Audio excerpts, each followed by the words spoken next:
Boa noite aos irmãos, a paz do Senhor.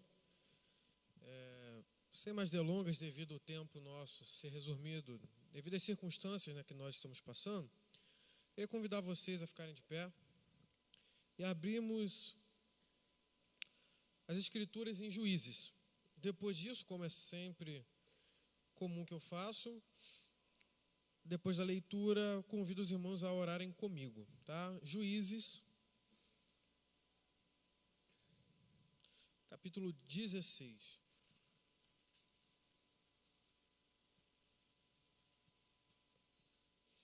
Juízes, capítulo 16.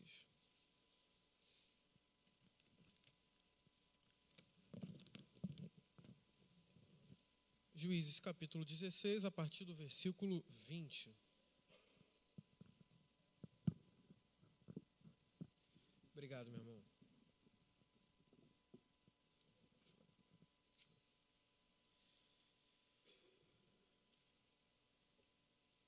Juízes 16, a partir do versículo 20. O texto conta a história do fim de Sansão. O texto vai dizer assim, é um texto até que bem conhecido, história.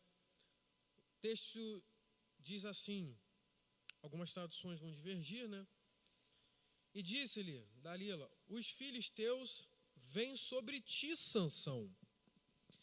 Despertando ele do sono, disse: sairei como das outras ocasiões, me sacudirei. Porém, não sabia que o Senhor Deus o havia se retirado dele. Aí o versículo 21. Os filisteus pegaram nele, vazaram-lhe os olhos, tendo levado a Gaza, o obrigaram-no a mover um moinho no cárcere. Todavia, os cabelos da sua cabeça, logo que foram raspados, começaram a crescer novamente. Senhor, meu Deus e meu Pai, Senhor, te damos graça, Senhor. Senhor, te damos graça porque Tu és o nosso Deus, o nosso Salvador. E sabemos, Senhor, que não merecemos, Senhor, escutar a Tua palavra, Senhor. Mas, por misericórdia, pelo Teu Filho, hoje podemos escutar a Tua palavra e entendê-la pelo Teu Espírito. Pai, obrigado. Obrigado porque a Tua palavra, Senhor, tem a vida que nós precisamos, Senhor. A Tua palavra tem a paz que o mundo não consegue nos dar. A Tua palavra tem, Pai, o cuidado, o acalento que o mundo não consegue oferecer, Pai. A Tua palavra é a luz nesse mundo de escuridão. Senhor, obrigado. Fala aos nossos corações, Senhor, que te peço isso. Fale aos nossos corações e nos ajuda a nos arrepender, Senhor. O Espírito Santo nos compele a nos arrepender. Pai, nos ajuda, Pai, a crescermos na nossa santificação, Senhor. Nos ajuda, Senhor, a amar mais o Senhor e a Tua palavra, Senhor. Senhor, se manifeste em nosso meio com milagres, prodígios, porque cremos, Senhor, que Tu és o mesmo Deus e continua o mesmo eternamente, Senhor. Te peço, Senhor, em nome de Jesus. Amém. E amém. Irmãos, nós estamos aqui numa história bem peculiar da Bíblia, bem conhecida, sobre um homem chamado Sansão, que era um juiz. E o que nós precisamos entender? Lembrando que a gente tem um tempo mais reduzido. O que nós precisamos entender sobre a história desse homem? Que o autor, ele faz questão de ressaltar, lembrando que todo o livro da Bíblia ele não foi um livro escrito aleatoriamente. Os autores dos livros da Bíblia, tanto eles que são cartas, como livros históricos como esse, ele tem uma intenção quando ele escreve. Ele não está só escrevendo um livro de história. Tira isso da cabeça, ele não está fazendo isso. Ele tem uma intenção por trás da história. Não é à toa que o autor ele faz questão de enfatizar que Sansão perde a presença de Deus. Ele faz questão de enfatizar isso. Chega a ser algo notável do texto, tamanha construção do texto. E não sabia que o Espírito Santo havia se retirado dele. O que está acontecendo é que Sansão é um tipo considerado por muitos estudiosos como um tipo do próprio povo de Deus. Ele é uma pessoa que a história dele é contada de um jeito para que as pessoas da época, o povo de Israel, quando escutasse, se visse na história dele. Ele é como se fosse aquele tipo de analogia. Claro, a história dele é verdadeira, mas a história dele é construída de um jeito, é narrada de um jeito, para que o povo de Israel olhasse em Sansão as consequências de não ser fiel a Deus. E nós precisamos lembrar que esse período que nós estamos aqui do livro de Juízes é um período muito conturbado na história do povo de Deus. Nós temos o povo de Deus saindo mais ou menos em 1400 do Egito, passando 40 anos no deserto como punição por não terem escutado a Deus, acumulado por terem se prostituído com ídolos cananeus. Você tem todo um problema. O povo mal sai do Egito, o Egito não sai do povo, o povo continua transgredindo a Deus. Moisés nem subiu, ele não bebeu nem o primeiro gole de água para subir ao Sinai. E o Sinai, para quem não sabe, o Sinai já é na saída ali do Mar Vermelho. Quando o povo saiu do Mar Vermelho, pregou a primeira esquerda, reduziu, jogou no canto, o povo já começou a pecar. Ele mal saiu, gente, eu vou ali que eu vou orar, vou ficar lá 30. Ele nem subiu no monte, o povo já tinha construído um bezerro de ouro. Foi muito rápido. Foi muito rápido. E toda a caminhada do deserto é o povo, é Deus se irando contra o povo por causa da sua idolatria. Moisés morre, entra Josué, que é o homem que prepara o povo de Israel para entrar, tomar a terra prometida, e o problema não para. Muda-se o líder e os problemas continuam os mesmos. Josué prepara o povo militarmente para invadir a terra prometida. Eles invadem a primeira, que é Jericó, mas não demora muito. Enquanto eles estão ali naquela cidade preparando-se para invadir as outras, o povo se prostitui, adora outros deuses, se prostitui também de forma literal, na questão da prostituição sexual, se prostitui a sua fé, no sentido figurado. Não para, a coisa não consegue, e isso gera consequência, como o de Acã, o negócio não dá. A história do Antigo Testamento é a história do declínio espiritual do povo de Israel. Isso é a história de Israel, é assim. É o declínio. É o declínio até vir a Cristo. Então você tem aqui o povo, Josué morre, o povo já está dentro da terra prometida, dentro de Canaã. Cada um das famílias, das 12, das 11, porque os levitas não tinham terra, estão divididos na terra. E o que acontece? Josué morre, o povo cai na idolatria de novo. E Deus, como forma de punir, porque o livro de Juízes, se você ler no começo, capítulo 1, 2, ele vai falar isso. Deus permite que determinados povos fiquem dentro da terra ainda, para que esses povos pudessem ser juízo de Deus. Então o que acontecia? Uma tribo pecava, Deus levantava um povo perto dessa tribo para oprimir essa tribo, essa família, O povo se arrependia, Deus dava um juiz. O juiz era o quê? O juiz era um tipo de homem que chegava quando estava tudo ruim, levantava, organizava tudo e expulsava o invasor. O povo se arrependia, voltava para Deus. E o juiz morria, o povo voltava para a idolatria. Isso ficou por 400 anos, essa brincadeira. O povo pecava, Deus dava o juízo, o povo se arrependia, Deus dava o juiz morria, o povo voltava para a idolatria. E essa brincadeira vai a história. E vai a história de Israel até o fim, assim. Você vai entrar, os reis, quando entram a história dos reis, Saul já é um rei problemático. Você tem Davi, que comete determinadas transgressões, mesmo sendo um rei, o maior rei da história, mas foi o melhor rei. Depois de Davi o negócio não dá certo. Salomão é um rei também que vai ter grandes problemas em cumprir a lei do Senhor. E de Salomão para frente só degringolou muito pior. Os reis se afastaram e aí vai vir a invasão dos assírios e babilônios, que acaba com o reino de Israel e o reino de Judá. Então a história é devastadora. E a história é para demonstrar de Israel como Deus ele lida com o seu povo. E nós estamos aqui nesse período em que nós temos Sansão como um juiz, um homem levantado, escolhido por Deus para libertar o seu povo do jugo dos filisteus, inimigos do povo de Deus ali naquele período. E o que nós temos aqui? Esse homem tem uma força sobrenatural, ele é dotado de um poder sobrenatural diferente de outros juízes.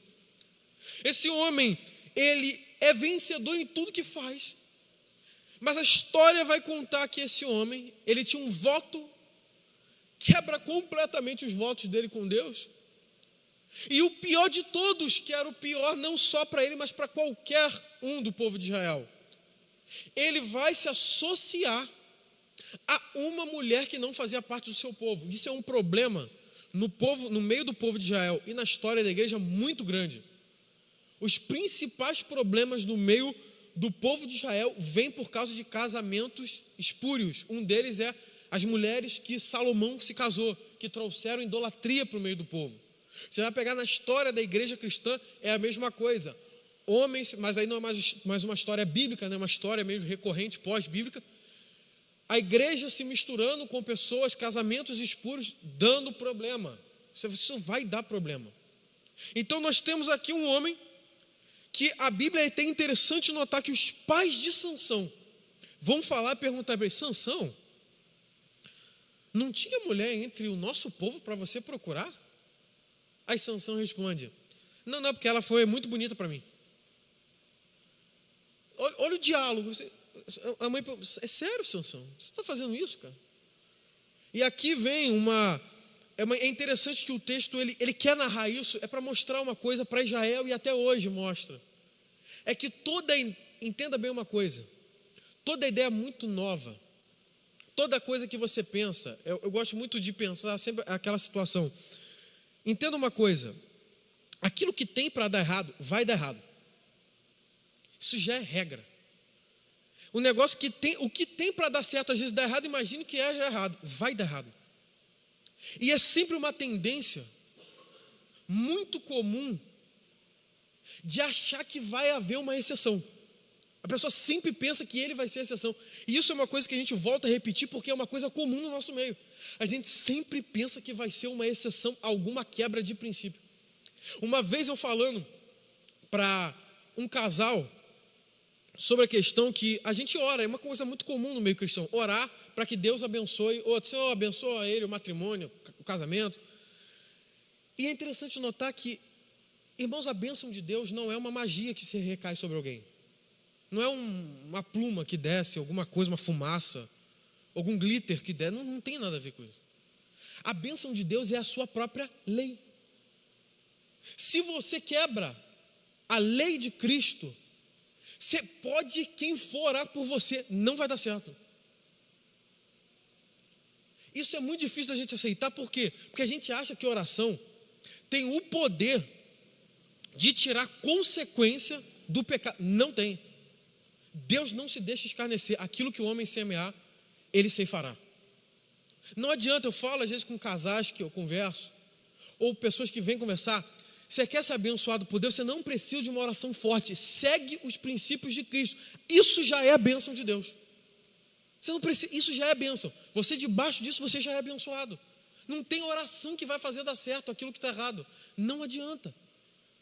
Não adianta orar por aquilo que Deus considera sujo. E Sansão é esse exemplo na história. Um homem extremamente poderoso. E o que nós precisamos aprender aqui, eu quero que você volte ao texto.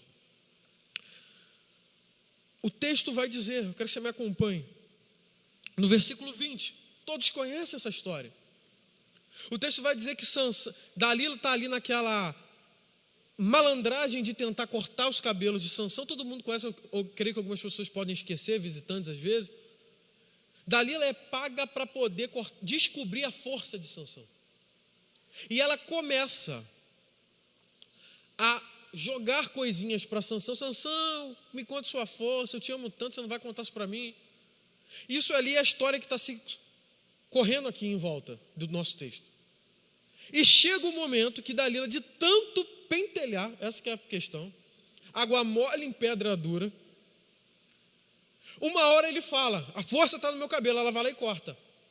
Mas é interessante como o texto relata, que a gente começa dizendo: e disse-lhe Dalila para ele: os filisteus vêm sobre ti, Sansão. Despertando ele do sono, ele disse para si mesmo: sairei como das outras ocasiões, eu me balançarei e vou sair de tudo que forem tentar armar contra mim. E aqui vem o tema da nossa pregação. Não pode ser outro, porque é o próprio texto que conduz isso. Quando perdemos a presença de Deus.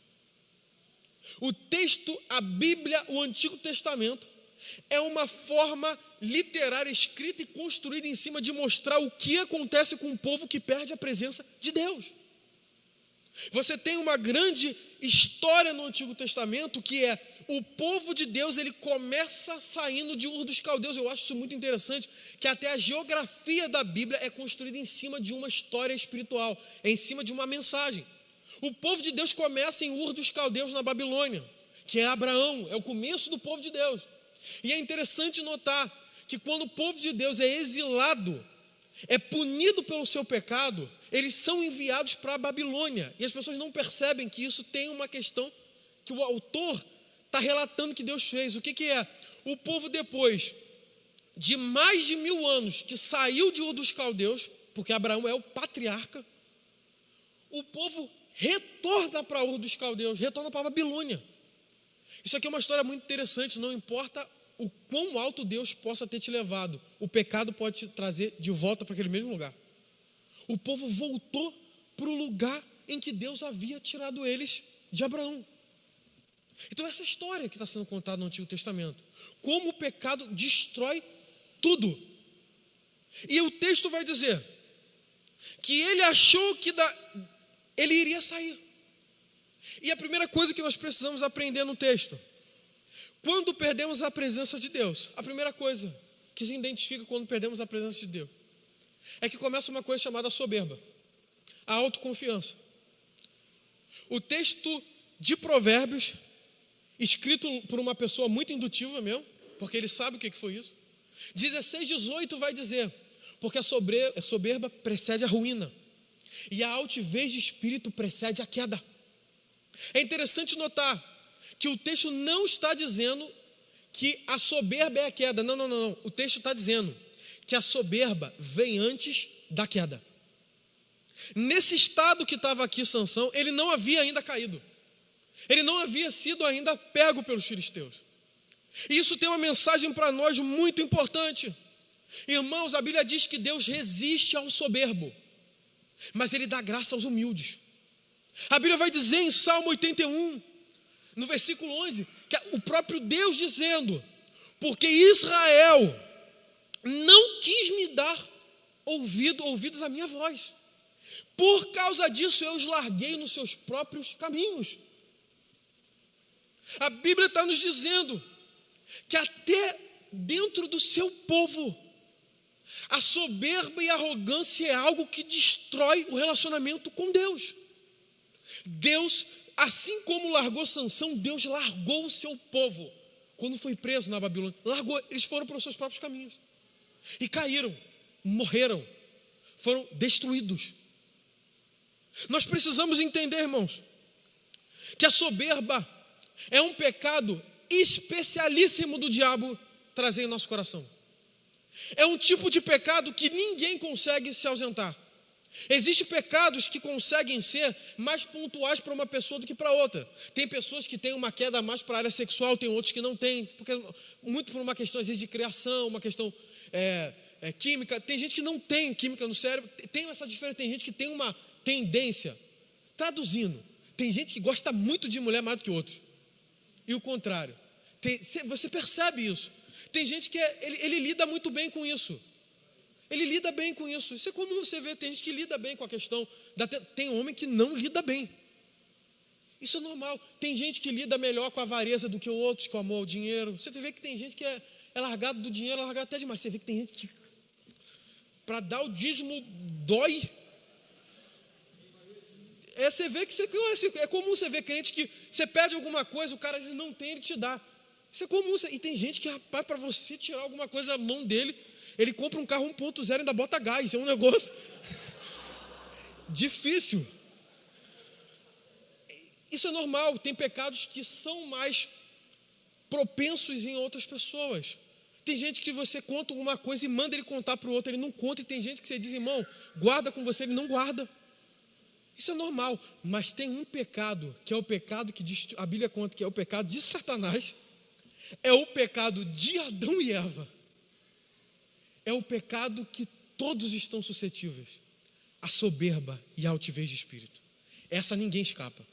Essa é a forma muito comum do diabo pegar o povo de Deus. Porque se ele não pegar, eu gosto de uma história comum que a gente em seminário escuta, que existiu um frade católico que ele buscou muito a santidade, se guardou, foi para monastério e tudo mais, ele se guardou no monastério para não pecar contra eles. Um dia ele pensa, consegui, me tornei santo. Aí a história conta que o diabo aparece e fala, te peguei. Não adianta. Até as pessoas mais simples podem cair. Soberba não tem a ver com dinheiro e classe social, nada disso. Soberba não tem a ver com poder e nem cargo, nada disso. As pessoas mais simples podem cair na soberba e na altivez de espírito. Como ela pode cair na soberba e na altivez de espírito? Ela pode cair na soberba e na altivez de espírito de achar que é muito humilde. É um pecado que todos podem cair, não tem jeito. E o diabo é o pecado que o diabo mais trabalha. É um poder destruidor, que é quando o homem tem um coração altivo. Ele autoconfia nele demais. Ele entende que ele é muito bom. Essa pandemia veio para acabar muito com isso. Porque o cara que achava que ele tinha controle sobre tudo, ele perdeu tudo. Esse período quebrou muita gente. Eu e meu pai, a gente trabalha numa área que tem um pouco de gente muito rica. E é interessante notar que a gente conhecia pessoas que eram extremamente altivas. Tem dinheiro. Irmão, depois da pandemia, dá até a paz do Senhor. É um negócio incrível.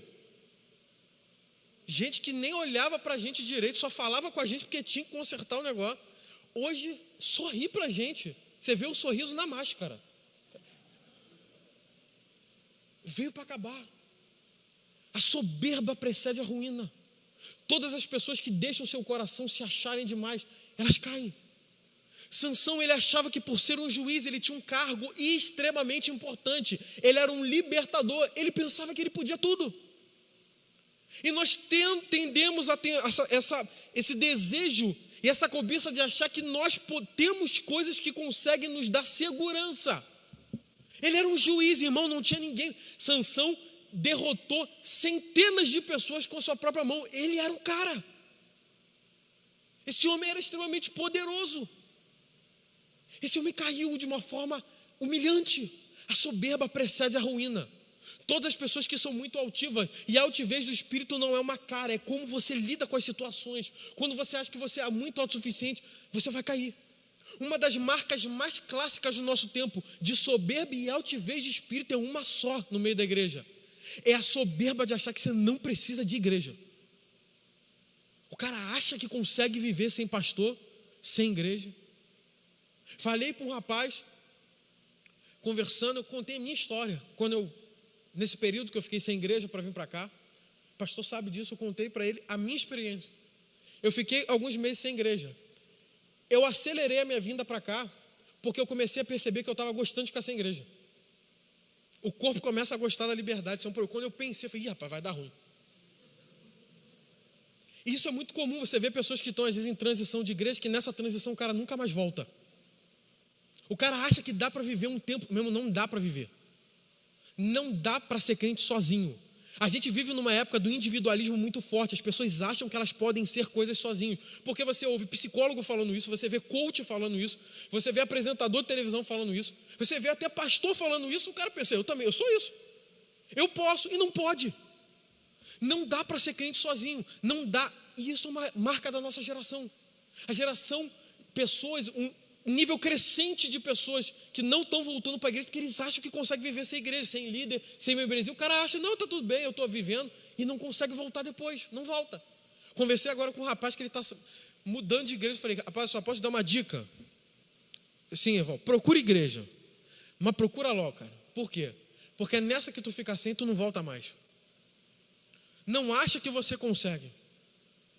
Esse período de pandemia, a gente teve no começo, porque agora o pessoal já sentiu que não deu tanto certo assim. O pessoal achando que consegue ser crente muito tempo dentro de casa. Não, rapaz, não estou indo para o culto, tá, mas eu tenho meu culto em casa. Espera. Não dá. Ele caiu na soberba. Ele achou que ele podia. E a Bíblia vai dizer algo impressionante. Ele não percebeu que ele já havia perdido o Espírito de Deus. E é interessante que Sansão, ele é o libertador para libertar o povo de Deus dos filisteus. E Sansão, ele é muito contrastado com um homem como é Davi. Porque Davi, no capítulo 51, ele vai relatar a sua queda, e Natã, chamando a atenção dele por causa da sua queda, ele vai dizer: Senhor, não retira de mim o seu espírito. Senhor, não me exclua da tua presença. Olha que interessante, irmãos. A diferença de dois homens: um homem que nem percebia que não tinha mais a presença de Deus, o outro que a Bíblia não diz que ele perdeu a presença de Deus, mas ele já estava pedindo para Deus: não retira de mim o teu espírito e não me exclui da tua presença. Olha que interessante, irmão, a diferença de dois homens. Irmãos, tem pessoas do nosso meio que nem sabem mais que não tem mais o Espírito de Deus. Porque, irmãos, Sansão continuava sendo juiz. Ele não deixou de ser juiz. Irmão, nós precisamos tomar cuidado, porque os cargos que nós assumimos não significam espiritualidade. Não, na verdade, não significam absolutamente nada. Esse homem caiu sendo um juiz. E Davi, diferente dele, que era um homem com coração humilde, Senhor, não retira de mim o teu espírito, e Senhor, não me deixe perder, não me tire da tua presença. Mas a Bíblia nem diz que ele perdeu, mas ele já estava preocupado. Irmãos, a diferença de uma pessoa soberba para uma altiva está aí. É que ele percebe, ele teme a Deus. Sansão nem mais sabia. Irmão, tem gente que nem mais sabe como está a sua vida. Ele nem está percebendo. E a Bíblia vai dar as consequências. Eu quero que você acompanhe comigo, que a hora já está bem adiantada. O texto vai dizer no 21. O 20 vai dizer o que precedeu a queda de Sansão. É a soberba, a arrogância, a altivez. E o texto do 21 vai dizer as consequências da sua queda, de se perder a presença de Deus. Eu quero que você hoje avalie a sua vida. Os filisteus pegaram nele, vazaram-lhe os olhos. A primeira característica de alguém que perde a presença de Deus, a Bíblia vai dizer que os filisteus pegaram nele. Por que o texto enfatiza isso? Pegaram ou amarraram. É porque o texto anteriormente vai dizer que Sansão é que fazia isso. Era Sansão que botava para quebrar. Mas agora a história muda. Quando o homem perde a presença de Deus, aquilo que ele estava muito acostumado a fazer se inverte. Agora é os filisteus que pegaram nele, o amarraram. Primeira consequência de quem perde a presença de Deus: perde a força. Efésios, Paulo vai nos informar, no capítulo 6, falando sobre a armadura de Deus, ele vai dizer: fortalecei-vos no Senhor e na força do seu poder. Irmãos, isso é natural do ser humano. E você tem a experiência disso. Daqui a um ano, você se demora, você está fazendo de novo. A gente está fazendo de novo. A confiança de achar que nós conseguimos. Exemplo disso é hoje a característica da igreja brasileira. A igreja brasileira caiu numa falácia de metodologia para fazer as coisas. Isso é extremamente irritante. Por quê? Porque você confia em métodos. E como eu sou cristão e pesquiso essas coisas, o meu Facebook, o algoritmo do Facebook me bota isso toda hora aparecendo para mim. Curso, tática de crescimento de igreja. Não é possível. Isso é muito comum, isso é praticamente direto. Porque o algoritmo vê como eu pesquiso as coisas, acaba ficando mandando isso para mim. Tática de leitura bíblica. Tática, agora você vai orar. Método de liderança. Irmão, não adianta nenhum método se você não tem a presença de Deus. Essa metodologia não existia na igreja primitiva. Essa metodologia não existia nos pioneiros da Assembleia de Deus no Brasil. Muitos mal conhecem a história dos pioneiros e não sabem que os homens que vêm para o Brasil e evangelizam o Pará, eles não foram enviados pela Assembleia de Deus dos Estados Unidos. As pessoas não sabem disso. Muita gente até acha que a Assembleia de Deus chega no Brasil em 1911. A Assembleia de Deus do Brasil não chega em 1911. Porque a Assembleia de Deus não existia nessa época. Quem chega em 1911 são dois pioneiros do movimento de fé apostólica. Esses homens não vieram plantar a Assembleia de Deus no Brasil. Eles só vieram evangelizar. Alguns livros contam, eu não lembro o valor exato, eles vieram com algumas centenas de dólares no bolso. Um terno e uma maleta. Eles vieram, irmão, sem nenhuma estrutura, diferente dos presbiterianos e batistas. Não estou falando mal, que eu também queria isso, claro. Que vem com uma estrutura financeira para se instalar no Brasil, eles não vêm com nada disso. Nada disso. Eles chegam no Pará. Olha que eles não sabiam falar português. Olha que somatório perfeito para dar errado.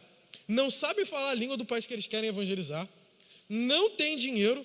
Não conhecem um país e estão acostumados com uma temperatura completamente diferente.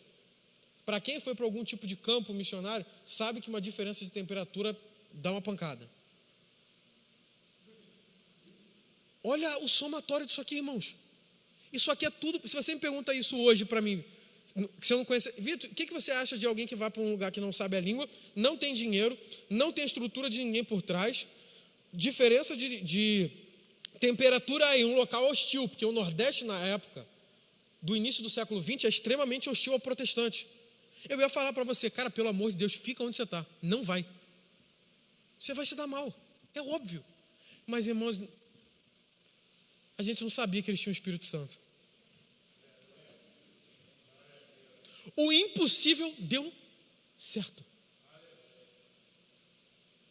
Então não adianta a metodologia. Não adianta isso. É a presença de Deus que faz as coisas darem certo. Eu já preguei isso aqui, mas tem que voltar a repetir. Paulo diz, não vos cante repetir a mesma coisa. É a presença de Deus. A metodologia não funciona. Irmão, é oração. É a busca a Deus. Não funciona a metodologia. Não adianta. Se não tiver a presença de Deus. Irmãos, a Bíblia diz que Sansão derrubou sozinho com um osso de maxilar de um animal. Ele derrubou centenas de homens. Agora ele não consegue se libertar de alguns filisteus. Isso é grande informação para nós, irmãos, que sem a presença de Deus a gente não é que atrapalhe o nosso serviço. Sem a presença de Deus a gente não consegue fazer absolutamente nada. Você entende que o texto não diz que Sansão se levanta, consegue dar um soco em um e outro, rola em cima de uns 2 ou 3 e no final pega ele. Não. Ele não conseguiu fazer nada. Irmão, sem a presença de Deus você não vai fazer nada. Gostei de uma frase de Hernán Dias Lopes. Eu vendo uma vez ele falando sobre casais. Eu achei interessante, porque no Brasil hoje você também tem um boom dessas questões de metodologia para o seu casamento dar certo. E ele falou uma coisa, que isso é uma verdade. Não adianta nenhuma metodologia se não tiver a presença de Deus. É um negócio tão óbvio, né? Mas você vê um monte de curso de metodologia. Vocês sabiam que o meio cristão é o meio que mais vende, esse meio religioso mais vende coisas no Hotmart? E a maioria tem a ver com questões relacionamentais. Vende muito. Só que o aspecto de porcentagem não está melhorando nem um pouco. O índice de divórcio continua crescendo avassaladoramente. Por quê? Está faltando a presença de Deus. As pessoas não percebem mais que não tem a presença de Deus. Não adianta mais. Elas nem perceberam. Por que não está dando certo? O cara nem... É tanta arrogância que ele não percebe. É porque já não tem mais a presença de Deus. E o negócio não dá certo. Ele perde a força. Quando perdemos a presença de Deus, perdemos a força. Não conseguimos fazer mais. O pecado ele consegue nos dominar. Ele tira a nossa força. Nós não conseguimos mais reagir. A consequência de alguém que perde a presença de Deus, ele não tem mais força para se livrar daquilo que ele conseguia antes. O pecado pegou ele de tal jeito que ele não consegue mais se libertar daquilo. Ele perdeu a presença de Deus. O segundo texto, segunda parte, que a hora já acabou. O texto vai dizer na continuação: pegaram ele e furaram-lhe ou vazaram-lhe os olhos. Segunda característica de alguém que perde a presença de Deus, perde a visão. A Bíblia vai dizer, e eu acho que fui eu mesmo que preguei esse texto aqui do Apocalipse. Ele vai recomendar para a igreja, que era uma igreja rica. Eu recomendo que de mim vocês comprem colírio para os olhos, porque vocês são pobres. Ele vai dizer, cego. Quando você perde a visão, irmão, você não consegue discernir mais nada. Uma das características de alguém que perde a presença de Deus, ele perde completamente discernimento do que é certo e do que é errado. Isso é muito característico. As pessoas às vezes se espantam. Como que você vê coisas na internet tão espantosas, que a internet, ela escancarou o problema do evangelicalismo brasileiro. Irmão, a igreja brasileira está em crise há muito tempo, a internet só está mostrando isso para a gente. Como que você vê as pessoas, como é que elas caem e são enredadas em coisas que não é possível que alguém acreditou nisso. Não é possível isso. Ontem eu postei uma questão, um pastor famoso na internet, ele vende muito livro. Ele falou que as estrelas que cairão do céu no dia da vinda de Jesus são satélites. Eu falei, não é possível que alguém acredita nisso. Um dia que ele tirou satélite em Isaías, 700 anos antes de Cristo, um satélite. Mas não sei, irmão. E as pessoas vão atrás disso. As pessoas vão atrás de metodologia. Eu não sei que pastor é esse, ele é de São Paulo. Ele tem uma unção com candelabro. Eu não entendo muito bem. Eu não consigo, tem coisa que eu já não consigo nem mais ver. Ele unge as pessoas com um candelabro na cabeça. Como que as pessoas acreditam? Eu não sei, irmão. Quando você perde a visão, você perde a aprendizagem, você perde a visão, você não discerne mais nada. Não adianta, irmão. Irmão, quem perde a presença de Deus, perde discernimento de tudo. E a Bíblia vai dizer, a solução é compre de mim colírio. Jesus vai dizer, vocês precisam de mim. Irmão, um dos nossos problemas, como igreja, é achar que o que nós não discernimos bem, isso é um problema crasso do liberalismo trouxe para nós. É achar que nós precisamos colocar nos nossos olhos, para melhorar a nossa visão das coisas, metodologias e ideologias humanas. Isso é fatal. Esses dias o pastor Hélio estava conversando com um pastor, eu quase marquei para o senhor, lembra daquele pastor? Ele fez uma outra postagem, que foi um negócio, não sei se o senhor ouviu, ele botou assim, antes eu acreditava que Deus tinha me escolhido e me gerado dentro da minha mãe, ele botou isso, mas hoje eu sei que eu sou fruto do acaso. Eu falei, não é possível. Depois daquela postagem que o senhor tinha me marcado, o senhor tinha me printado, ele disse isso, o cara disse isso. A gente está nesse período.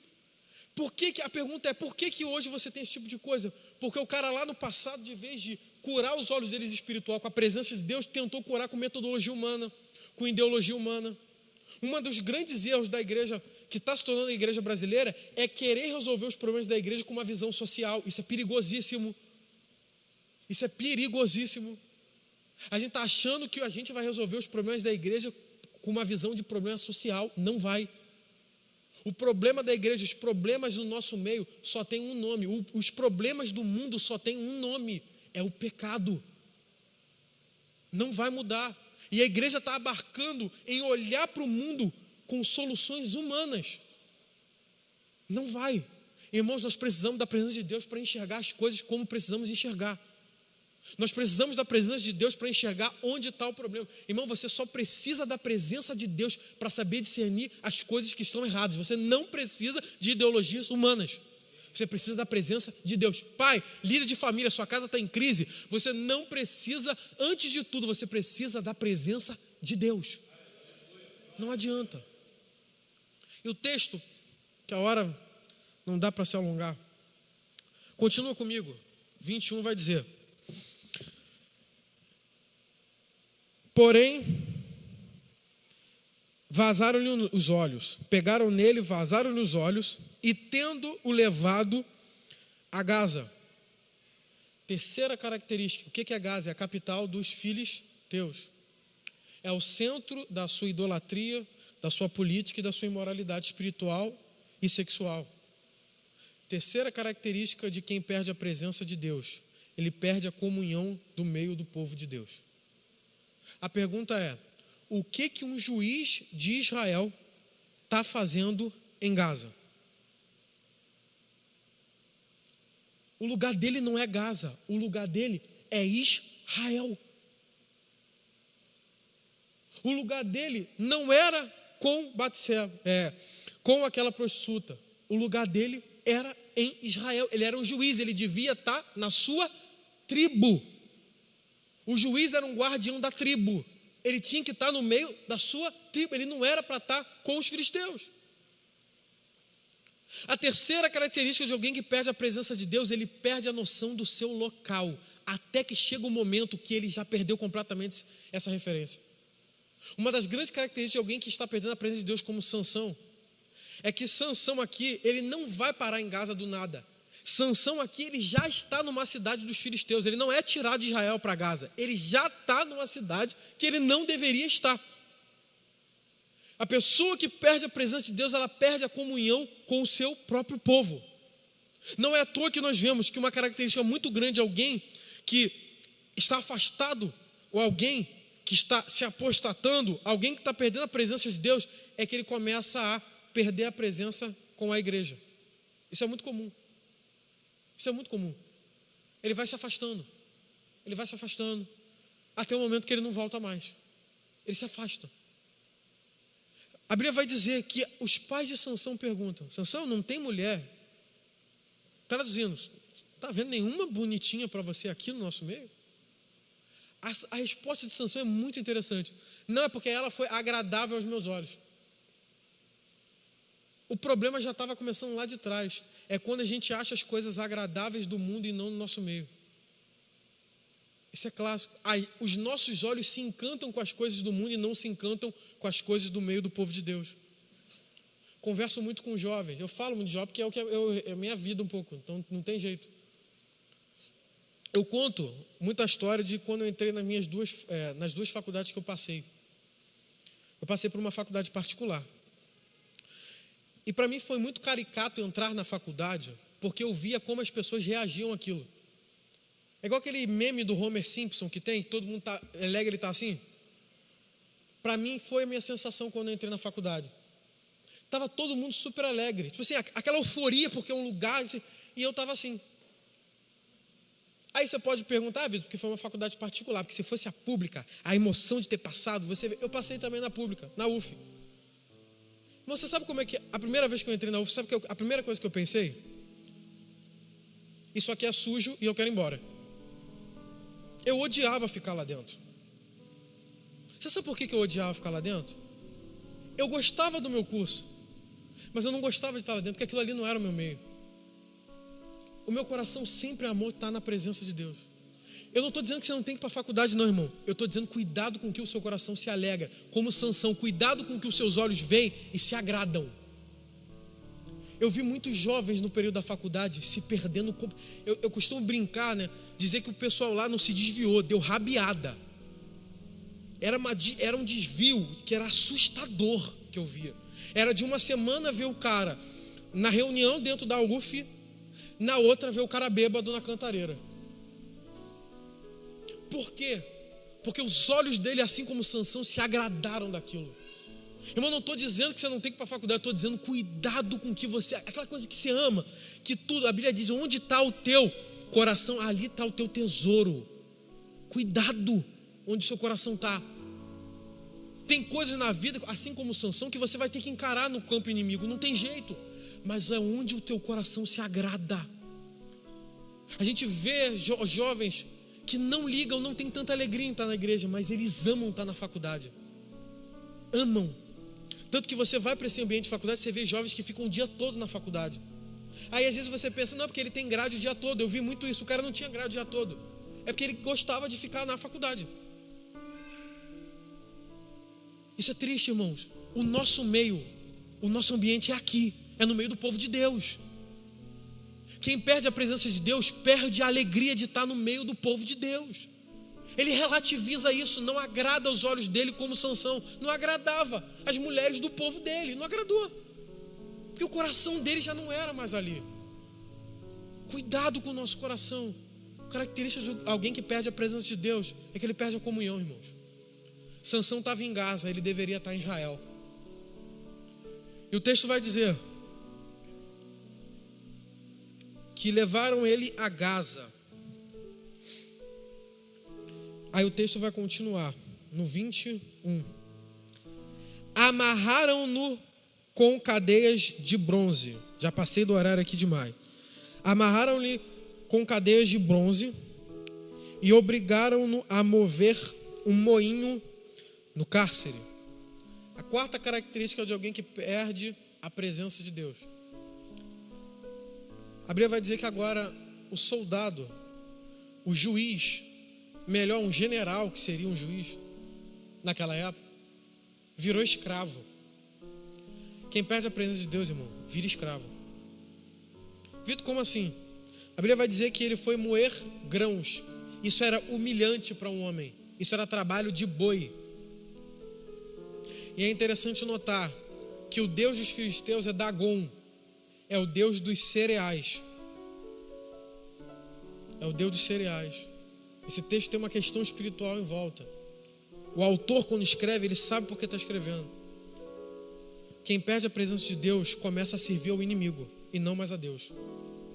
Ele estava moendo cárcere, moendo num cárcere, moendo cereais para uma divindade que não era o Deus de Israel. Quem perde a presença de Deus começa a agradar o inimigo. Não tem jeito. Ele, de vez de estar liderando o povo de Deus em algo muito superior, ele estava moendo num trabalho humilhante, porque quem perde a presença de Deus começa a fazer coisas humilhantes. Quando você perde a presença de Deus, você faz coisas que você nunca imaginava fazer. Isso é muito clássico de quem perde a presença de Deus. Ele faz coisas que ele mesmo olha para ele, porque eu já me deparei com pessoas que conversaram comigo, que a pessoa mesmo fala: Vitor, eu não acredito que eu fiz isso. É assim, a presença de Deus você perde, você faz coisas impensáveis. Ele perdeu, ele virou escravo. E é interessante notar que os filisteus não foram derrotados com ele. Os filisteus só vão ser derrotados com Davi. É interessante. Quem destrói e aniquila os filisteus da raça, a sua raça, da face da terra, é Davi. Traduzindo, irmãos, quem perde a presença de Deus, em vez de conseguir vencer os nossos inimigos, acaba trabalhando para o inimigo. É difícil da gente perceber isso. Mas aquele homem que foi chamado por Deus para libertar o seu povo, agora está trabalhando e ajudando a prosperar o reino dos filisteus. Irmão, quando você perde a presença de Deus, tudo que você faz ajuda na obra de Satanás. Porque tudo que você faz atrapalha.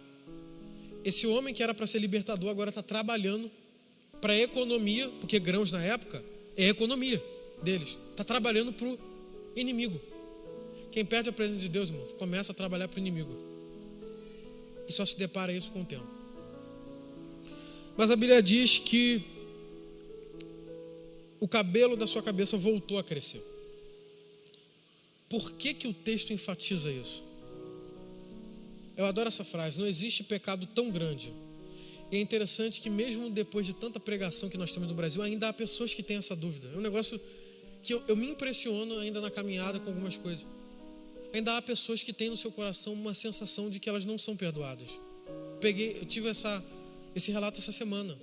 O jovem, ele fala: Vitor, eu não creio que eu fiz, Deus pode me perdoar. Isso não é possível que alguém ainda acredita nisso. A Bíblia, quando diz que o cabelo da sua cabeça voltou a crescer,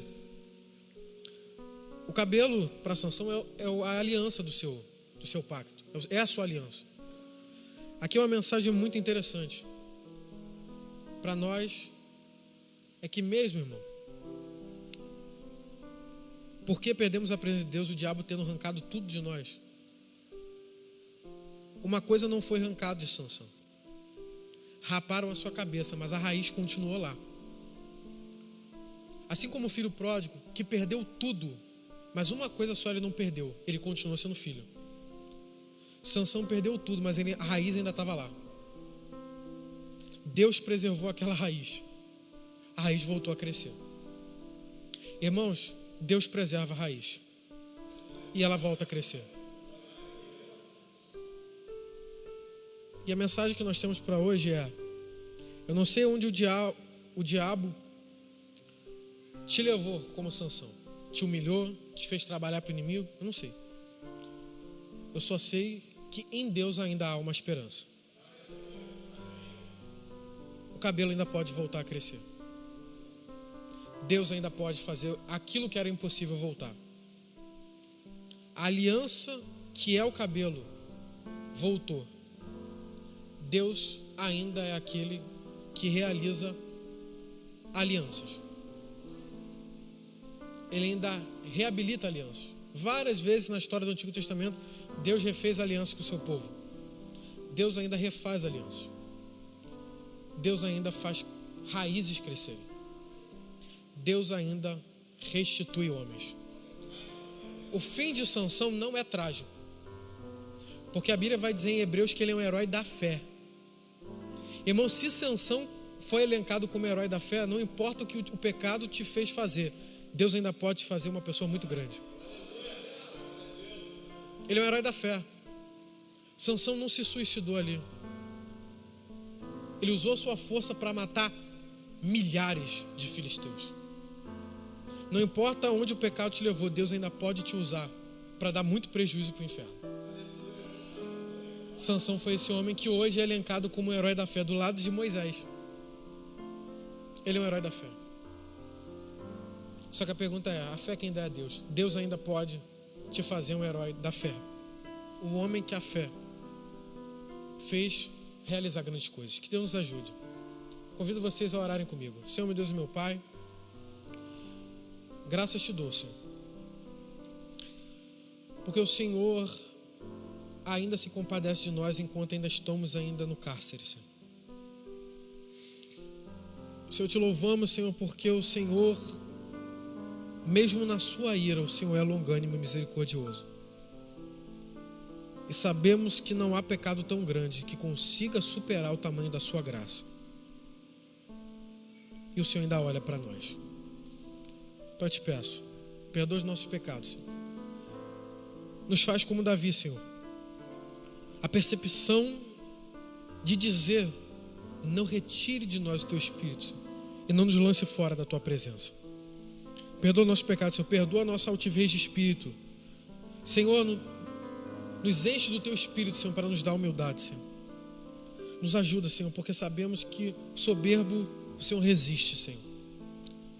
Senhor, e os que estão aqui, Senhor, que se viram num estado espiritual como de Sansão, perdeu a força contra o pecado, perdeu a visão espiritual, Senhor, se tornaram escravos, humilhados, perderam a comunhão, Senhor. Faz crescer de volta, Senhor, a raiz dessas pessoas e que elas voltem para a sua presença. É o que eu te peço, Senhor. Faz maravilhas em nosso meio. Em nome de Jesus. Amém e amém.